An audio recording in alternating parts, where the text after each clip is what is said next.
And she looks at this as more of a rivalry than Cece does. Well, Caitlin said before... Cece, okay. Yeah, I mean, Cece already. Yeah. But before the game, Caitlin said, it's just a basketball game to me. Exactly. Well, I don't know. See? But that's her. But that's her personality. Yeah. She's not gonna come out and say the team goes through me. I got high energy. She's not gonna do the Angel Reese thing. She ain't gonna knock down. Every now and then she'll knock down a big shot and give you a. But she ain't gonna do the Angel Reese thing, though, Paul. She just sees. She's just a nicer approach to. I don't want to hear that. You don't. I'm just saying. You don't average 30 in college being just some nice personality. You have to have some type of killer instinct in you. But her personality, we can say is all nice. That. It's not. You have to have like some of that in there. Yeah, it is though. When I see her in college doing all this, she did once. She was like, I seen it in her. But she does a little bit of it. She does a little bit of it here. I think she's intimidated by the grownness of the women's game right now. You might be true facts with that, but she's just not a boisterous personality. No. She's like, but she does have a little stuff to her. But as I told Skip, you don't just average 30.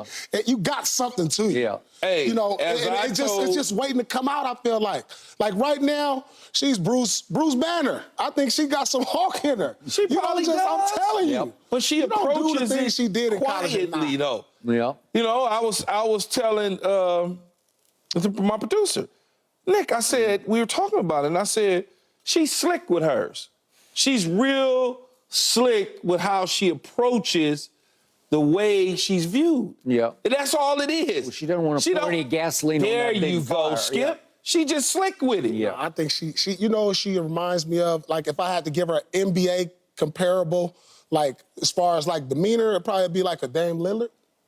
Like, I done seen Dame Lillard win a game winner, win the playoff game, and just look to the camera, just wasn't all hoo-hoo, rah-rah. Yeah, but he's going to do this. Yeah, she could do that, too. I saw her. That's similar. That's she'll do something. Like, I think it's in her, and it's growing. I think it's going to grow. All right. So here is my issue with her overall game. She winds up for the whole game, and it was something to the bitter end for their team. She took 11 shots. Her running mate at guard, Kelsey Mitchell, took 18, and Alyssa Boston took 14, and Alyssa Smith, who was getting into it all game long with Angel Reese, took 10 shots, and Caitlin took only 11. At some point, I know she's setting records for assists, but she has to be a little more selfish because she's their best shooter. She is their best scorer. She is their leading scorer. And at some point, you have to do more than 11 shots. She made a couple threes early in the fourth quarter, and then she went completely silent. And I want to show you the last two plays of the game for them when they did have a chance to win the game. Let's look at, there were two possessions in a row. One sort of continued off an out-of-bounds play. But the first one, there's a loose ball, and Caitlin grabs it.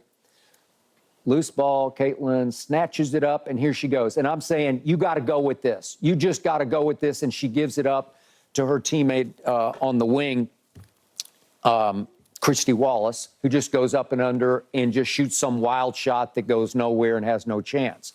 Okay, this is just me. At some point on that break, you have to keep the basketball and go with it and force it. Either get to the basket and get fouled because she hadn't shot any free throws. There's a way, or go shoot your pull-up. Go shoot your logo three, because that moment was calling for her to shoot the shot, and she's going to make the right play. It's almost like LeBron. When you have a game like hers, she has to find a balance on when to be unselfish and when to be selfish, because she's a combination of the two. Yeah. And I agree with you right there. Maybe she should have been a little more aggressive offensively at that point, as looking for a shot. Yeah. But that's the fine line she's going to learn, and she's going to find out as she continues to grow and get better. So, right there, I'm not mad at that pass, because when you look at it, she kind of got corralled when she got to half court, so she felt there was a girl right in front of her, then there was somebody on the side of her, and so she kicked up ahead for her teammate who had the one-on-one. Yeah, I get that. So, it was the quote-unquote right pass, it was but the right at some play point, for the most part, but when you have a lethal weapon at your hip, which is that jump shot, you got to take it. So with everything you just said over the highlights, over the last 30 seconds, Skip, are you now saying that she's more like what Kennedy Carter was saying? all you gonna do is shoot the three, and that's it. Remember Kennedy Carter said that? I remember she said something else to her. Well, yeah, I don't want to get into that part, but where she's not bringing a total package at a certain time. Like right there, she gave the ball up rather than just shoot the three. Like Kennedy Carter says, what else is she doing? Okay, I got it. That is true. She can get to the basket because I've seen it a lot. Again, she's 10th in the league in free throw attempts, so you got to be forcing the issue to get to the free throw line. All right, now let's continue this same sequence because the ball goes out of bounds off the Christy Wallace miss, so they get another reprieve. And here we go again. And Alyssa Boston is saying, here, she gives it to her twice, like, you just go, just shoot it. And I know they jump her with the double and all that, but at some point, I know what Paul Pierce does in that situation. He just says, I don't care who jumps on me. I'm going up. Yeah. I'm going to shoot this shot. All right, see, but I can't have her doing that, though. Bounce fast. Okay, but Alyssa, she was 3 for 9 from 3 for the whole season. So she had just made one. Though. Okay, but she is not that. That's not her best shot. It's not her best shot. And it missed badly. It hit nothing but backboard far left of the rim. She wasn't even at the three, though. Yeah. She was at the... Well, she was short of the 3. Yeah. Okay, she clearly wasn't ready to shoot the shot. She hoped that Caitlin would just figure out how to come back off her pick, or you can go. At 7 seconds of going again, you want her just to hot dog it like Paul did. Well, you have to. Well, listen, I'm trying to look at my situation as a rookie. I had Antoine Walker, who was an all-star, so Alyssa Boston, Rookie of the Year. Yeah. I might have made that pass. Yeah. Okay. You know what I'm saying? Think about that. That's the Rookie of the Year, too. Don't shortchange her. Yeah. She's a player. And so as a rookie, as she continues to grow and feel her way into taking that initial lead role completely over, it's going to be trial and error. And this is it right here. And so, I don't right think now, Boston even realized the time on the think clock. about where they are as a team. I'm projecting them to be better than they were last year. Their record are under 500. They didn't make the playoffs last year, and I believe their record was 13-27. Yeah. They're 7-11 now. Yeah, I got it. So they're more than halfway ahead of schedule than they were last year. Okay. The other thing I don't know about her mindset, Caitlin's mindset is she a little, I don't know if intimidated is the right word, but just concerned about the fact that Camila Cardoso is 6 feet 7 inches tall and Angel is 6 feet 3 inches tall. And I don't know if she thinks I just can't go in there because I got no shot against these she shot 9 of her 11 shots for threes. Or threes. 9 of her 11 shots. Think about that. So she wasn't really getting to the basket to score. And she was pretty hot-handed. She made 5 out of 9. That'll work, right? Yeah, absolutely. She understands her game and she's having a better understanding. And we saw this the same in college when she played against LSU. She really kind of settled for a lot of jumpers. She settled that game. I remember because of the inside presence that Angel Reese and Cardoso presented. Yeah, I got it. All right, so the weird thing about this game is points in the paint. Obviously, Chicago dominated. It was 48-28. They dominated the backboards, 38-25. They dominated the free throw line because they had 32 attempts to just 14 for Caitlin's team, and it was 22-10 on make. So that's a plus 12 from the free throw line. And again, it wasn't because they were not getting calls. It's just because they weren't initiating. They weren't attacking the way Chicago was.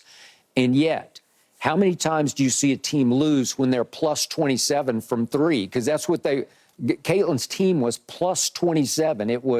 They made 13 to only 4 out of 17 for Chicago, right? Yeah, well, they're a dominant inside team. Hey, but you don't see teams be plus 27 from 3 and lose games. And this was just a physically dominating 32 free throws, Skip. 32 free throws to 14. 38 to 12. This was just like, I don't care how many threes you shoot. If you get dominated on the free throw line and the boards like that, it's going to be tough to win. Yeah. Now, Alyssa Boston is 6 feet 5 inches tall. And remember, Camilla is 6'7".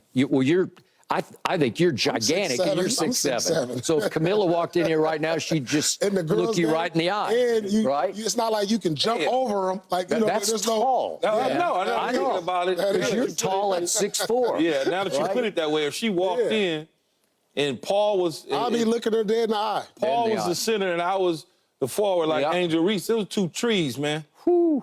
Yeah, and So, then, but Alyssa Boston is 6'5", the reigning rookie of the year. But it's 1-on-2. Yeah, 1-on-2. We Yeah. got one at 6'3" and some change, and Yeah. another one at 6'7" and some change. And listen, Angel plays taller and bigger than 6'3" because she packs a wallop in the paint. She comes after it, especially going after the offensive rebounds.